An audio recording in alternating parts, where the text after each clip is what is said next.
Couple missing हुआ है वो मजाक नहीं है, वो एक सत्य घटना है। हम उनके परिवार वाले, किसी की बेटी मिसिंग हुई है तो किसी का बेटा मिसिंग हुआ है।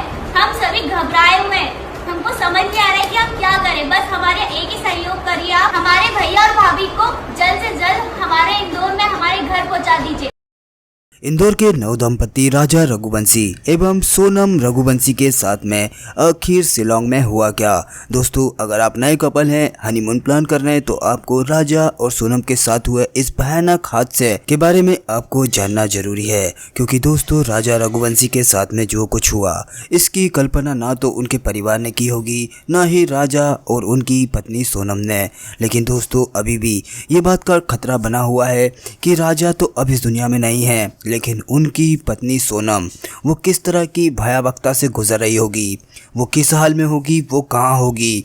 वैसे देखा जाए तो सोनम के परिवार वालों ने इस बात का अंदाज़ा लगाया है कि बांग्लादेश से आने वाले उपद्रवी लोग जो कि गैरकानूनी तरीके से बांग्लादेश से इंडिया के बॉर्डर में घुस जाते हैं, वो यहाँ पे लूट की वारदात को अंजाम देते हैं, लकड़ियाँ काटते हैं और मिले हुए सामान को उठाकर अपने साथ में ले जाते हैं।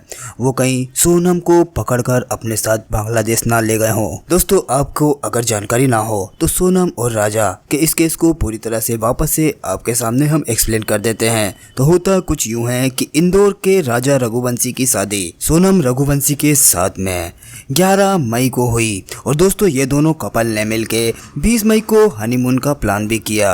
और दोस्तों, राजा इंदौर में एक अच्छे संपन्न परिवार से यानी कि एक ट्रांसपोर्ट व्यापारी के घर में जन्मे थे और इनका इंदौर में अच्छा कारोबार है। 20 मई को दोनों हनीमून के लिए निकले। सबसे पहले इंदौर से बेंगलोर, उसके बाद गुवाहाटी मां कामाख्या के दर्शन करने के बाद 23 मई को मेघालय के शिलोंग के लिए रवाना हो गए। दोस्तों, शिलोंग वैसे तो काफी अच्छी जगह है और ये एक हनीमून पैकेज के लिए काफी बेस्ट लोकेशन मानी जाती है। दोस्तों, राजा और सोनम 20 से लेके 24 मई तक अपने अपने परिवार के मम्मी पापा भाई बहन सबसे टच में थे मोबाइल के जरिए। लेकिन 24 मई के बाद जब सोनम की बात अपनी सास से हुई, जिसकी रिकॉर्डिंग सोशल मीडिया पर आ चुकी है, वो इनकी आखिरी बात मानी जाती है। यहाँ पे सास को सोनम बताती है कि उसके पति राजा उसको एक पहाड़ी पे ऊपरी जगह पर ले जाने की जिद कर रहे हैं, वो उनके साथ में जा रही है। राजा की माँ सोनम को मना करती है कि वो ऊपर ना जाए, लेकिन यहाँ पे सोनम कह देती कि राजा जिद कर रहा है। और दोस्तों, किसी ने भी नहीं सोचा था कि इतना बुरा अंदेशा या इतनी बुरा घटना वहाँ पे अंजाम हो जाएगी। इस आखिरी कॉल के बाद से ही सोनम और राजा लापता हो गए। परिवार को टेंशन हुई। परिवार ने पुलिस की, सोशल मीडिया ग्रुप की एवं अपने परिचितों की मदद ली। लेकिन दोस्तों, शिलोंग प्रशासन द्वारा, वहाँ के होटल द्वारा बिल्कुल भी मदद नहीं की गई। उनको ये भी नहीं बताया गया कि कहाँ गए, किस हाल में हैं। इनसे जब संपर्क नहीं हो पाया तो सोनम के भाई गोविंद और राजा के भाई बिपिन इमरजेंसी फ्लाइट से शिलोंग पहुंचे और इसके बाद उन्होंने वहां पे जाके पुलिस कंप्लेंट की। इन दोनों को ढूंढा जाने लगा।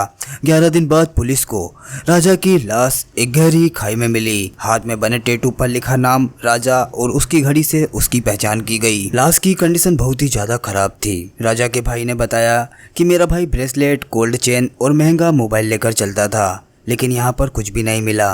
और पोस्टमार्टम रिपोर्ट में राजा की निर्मम हत्या की पुष्टि हुई। डॉक्टर ने बताया कि राजा को किसी धारदार हथियार से काटा गया है। ये पेड़ काटने वाला हथियार हो सकता है। उसके बाद राजा की लाश को गहरी खाई में फेंक दिया गया। लेकिन दोस्तों, इसके बाद सबसे बड़ी चिंता का विषय यही था कि सोनम रघुवंशी, जो कि राजा के साथ में थी, नवदंपति में उनकी नई पत्नी है। तो दोस्तों, सोनम कहाँ गायब है? क्योंकि सोनम का अभी तक ना तो कोई शव मिला है, ना ही उसके बारे में कोई बड़ा अपडेट आया है। राजा के शव को इंदौर लाके उसका अंतिम संस्कार कर दिया गया है। लेकिन दोस्तों, टेंशन बनी हुई है सोनम रघुवंशी को लेके।